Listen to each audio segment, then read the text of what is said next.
Vince McMahon trying to get back into business, apparently. So this is another video. We're not going to reference it really, but Shane McMahon says Vince McMahon is doing very, very well. These TMZ interviews on the street where they corner you for a quick minute.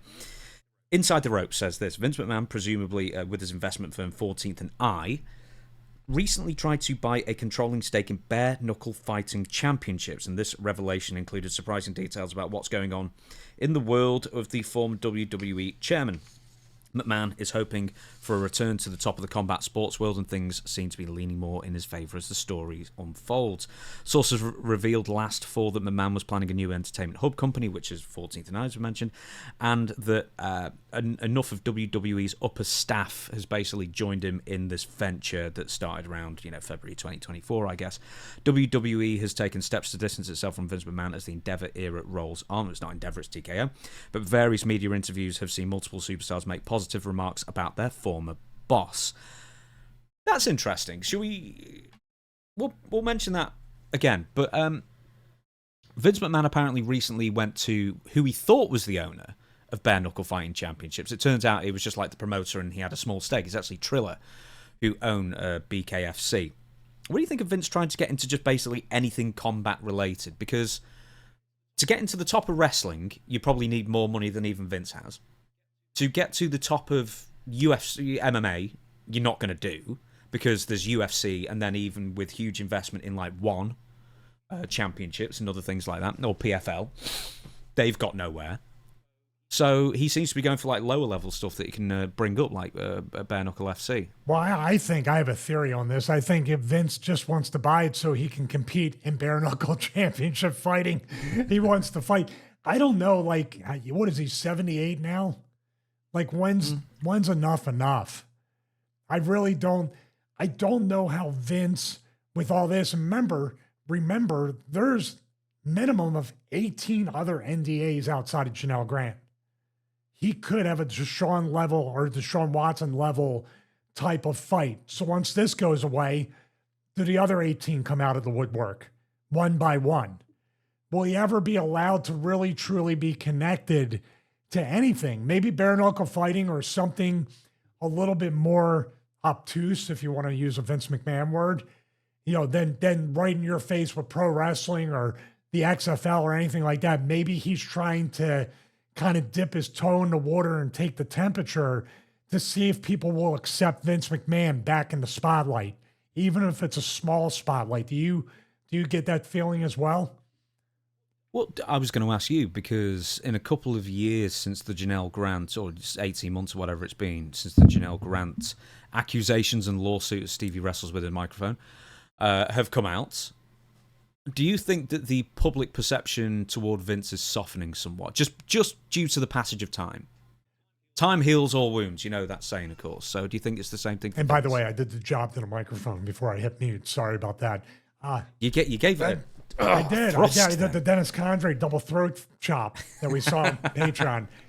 Oh, I forgot. We got to go, hey, what are you, smart ass?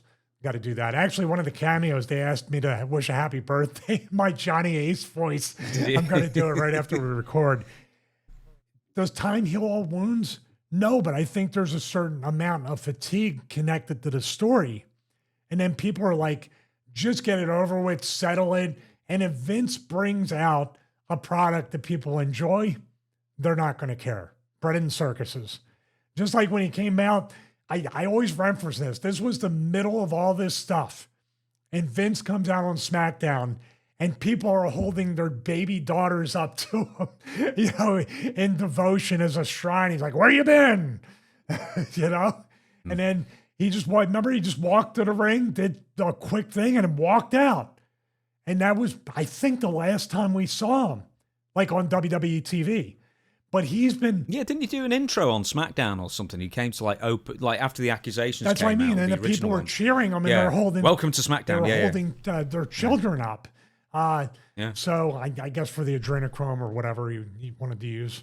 So you gave me a look about that. Hey, by the way, I know people have said in the comments about the Unforgiven episode, which we're trying to get past, that yes, I was part of the humiliation ritual, and I didn't even get invited into the Illuminati afterwards. Yes, I got jobbed out twice. So you don't even know the handshake. I got nothing yet. on that. Yeah, I didn't even know what they did. I didn't even, the Moloch wasn't there. Nothing, man. Come on, man. So he got that one. So but yeah, I think after a while, people are just like, it's kind of like football. I always use the NFL analogy. Like Justin Tucker was the best kicker in the history of the NFL at the time. He has a Deshaun Watson level type of accusations going about massages. Nothing about it. The minute he started missing field goals last season and he wasn't what he was, now we have morals and ethics. We got to get rid of this guy. Do you see what I mean? So people, as long as if Vince delivers a product that people want to watch, they enjoy, they're not going to care. Do you concur with that? Yeah, I think a lot of people will. I mean, it's almost worrying the amount of people, because obviously nothing's been proved in court. You know, it's one side's word against the other ultimately. But it's a pretty damning, 68-page or whatever it was, civil suit levied you with many heavy accusations against Vince. But there's already been a lot of top WWE stars, all-timers that have basically come out to love on Vince McMahon in the last, few months. And that's Cena, my question there. Are Yeah. you going to have an Undertaker or John Cena and other people that are going to join him after whatever time in WWE? The executives are very loyal to Vince. We saw some of the top ones instantly work with Vince after this when he started his, the 14th and I. I mean, what was the one guy? He was like really high up in WWE for many years. I forget the name. It escapes me, but that was one of the first people. Other people came over. So he's building a network of employees and executives and everybody. Like Brad Blum, that's one. I think that was one of them. Yeah, there was multiple ones. Yeah. So they're incredibly, and does that say something about TKO and the Triple H version of WWE? That there's executives that don't trust the vision there. Well, I think that's also interesting because, we'll get to that in a second. Here's the big thing. Do you think Vince McMahon is going to try and get into wrestling again? Despite the fact, let's keep in mind that he hates wrestling. He's always hated the term wrestling. He always wanted to use sports entertainment, and he's also tried to start over the decades at least 10 different companies or ventures outside of wrestling that all failed, including the XFL twice. The second one wasn't quite his fault, I guess, with COVID. But, do you think he's desperate just to get back into wrestling? I think Vince doesn't want to be retired from anything. He loves to work. He lives to work. He can't sit still and watch a movie or a TV show or a game or anything. He has to always be working. I will say this. I have a question for you after this. Vince is going to be somebody that's going to try with this bare knuckle fighting to create a pro wrestling style atmosphere, pro wrestling storylines, characters. He's going to try to recreate like a Conor McGregor type of draw within the bare knuckle fighting championship. My question there, speaking of the word fatigue, now that there's no Chael Sonnen, there's no Conor McGregor, the curtain's been kind of pulled back that all that's a work. Are we now crossing that Rubicon where you can't recreate the suspension of disbelief to think this guy's even Colby Covington? People are like, oh, it's all an act. They're kind of like over the whole thing of pro wrestling in legitimate sports. Do you know what I'm saying? Yeah. Creating an aura. And we need that, though.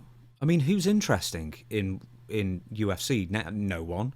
If you think Sean O'Malley's interesting, then the problem is the old UFC. The problem is you can create a buzz. You can create interest. You can create mystique and intrigue. But they're doing this. Here's mystique and intrigue. Here's a buzz. They're shoving it down people's throats and answering the questions. This is what's wrong with wrestling today. They answer the questions before the fans even get a chance to ask the question and anticipate the answer. I think we're past that point now where everybody's so smartened up to anything. How do you trick them again into enjoying it? So I think the real question is, do you think Vince will go back into wrestling? If he does go back into wrestling, how does he go about doing it? Does he try and... He won't have enough money to buy WWE unless he's got so many unbelievably wealthy backers that then he'd never be a majority, decision maker there anyway. Does he try and buy something like a TNA or even an MLW? So at least you've got a bit of infrastructure and some wrestlers and a bit of a TV presence, maybe. I don't know. Or what? But I think almost, as soon as the Janelle Grant thing is done, if it ever gets done, I'm sure it will do eventually, this is actually almost the best time to strike, because as you said the word fatigue, I think people are getting fatigued with the new way TKO is running WWE. Very few matches, very long shows. It's sustained for a while, but now people are just getting... I get the feeling that, I personally am getting more bored with it. And also, AEW is... 2025 for AEW has been better than 2024. I think that's fair to say as well. But there just seems to be room for a third. Do you think this is the right time for Vince to, in the next year or two, to dip his toe back I think in? the best thing for Vince McMahon to do is actually attach himself or buy a wrestling company that already exists and try to go with that. I still stick by my point. It's just strictly theory. I know there's all these different parameters and things that are going on, especially with the NDAs, the Janelle Grant lawsuit, all that stuff. But I still believe the easiest path for everybody to benefit is for Vince McMahon to be an on-air character with AEW. And he can save it. But I don't think he'd ever do it. Shane wouldn't do it because he didn't get points. He'll save that promotion from getting cut from WBD. And maybe there's something he can work with the network in order to get some sort of stake, or maybe doing something with that and then getting bare knuckle fighting championship on one of the Turner networks or HBO Max. I'm just trying to think of a way where he's not buying. He's not buying bare knuckle. He attempted to. He was rebuffed. Well, now he he's was an example of something he tried and beat everybody. Yeah, yeah, he probably will do. No, he's not. He trips over. Punches. He's a clod. I've been in the ring with him. Okay. That is a future episode. I'm going to write that down. I'm trying to think. What's the end game for him? He's, as you say, he's nearly 80. What can he do? Is he just going to okay, does he want to be in business, or does he want to be a visible presence on television or wherever it is? Does he want to be back in the public? Well, no matter what he does, if he buys a company or he represents it or he has anything to do with a company, he will have a visible presence. Even if he's not on camera, there's going to be still people saying Vince McMahon did this and now he needs to pay for it, or there's an ongoing lawsuit. Are the networks going to want to touch it? I still say, too, at the same time, that other than the AEW, which is a pipe dream, and I said it's strictly theoretical, he still has, I believe, a strong connection to the Saudis. But they may take over WWE or buy it, say, in the next 30 years for the 2020 or the 2030 thing that they're trying to do. What's he going to? He's going to be 85. If it goes that way, if they hold on to it a few more years, the sale happens, then it takes about a year to finalize. 85-year-old Vince McMahon, I know he said he's never going to die, but come on. Hey, his mother gave it a good go. She was over 100. That's a good point. I think if we sell this show in 2030, it's like, what do you think about the new Saudi Arabia Wrestling Federation? Hey, the one thing he could get involved with, but this is actually going to be Dana White, is Saudi Arabian's... he's called Turkey. I don't know what the rest of his name is. But he's getting into boxing. So you never know. There might be room for Vince to get involved in a promotion. Here's an interesting question. We can go on forever about this. Do you think if Vince McMahon owned wrestling promotion in Japan, far enough away from the States, different culture... Do you think that would be an interesting concept? I think it'd be far stricter. Do you know what, right? A few years ago, Taka Michinoku was barred from wrestling for a year because it was found out he had an affair. Oh, wow. And he was barred from wrestling for a year. Okay, I take that back.